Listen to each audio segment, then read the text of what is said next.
حیدرآباد کے علاقے لنگر ہاؤس میں واقع حضرت سید شاہ میرا حسینی فادری رحمۃ اللہ علیہ کے قبرستان میں ایک دل دہلا دینے والا اور انسانیت کو شرمسار کر دینے والا واقعہ پیش آیا۔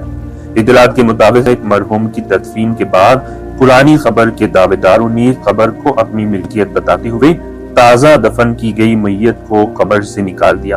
تفصیلات کے مطابق مراد نگر کے رہائشی قادر بن طاہر عرف التمش کے والد طاہر بن صابر کا انتقال 4 نومبر بروز منگل کو ہوا۔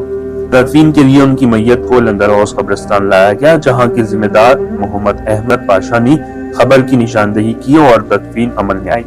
تاہم 6 نومبر بروز جمعرات کو جب مرحوم کے اہل خانہ قبر کی زیارت کے لیے قبرستان پہنچے تو وہاں گولکنڈے سے آیا ہوا ایک گروپ موجود تھا، جس میں عتیق احمد رضا نامی شخص بھی شامل تھا۔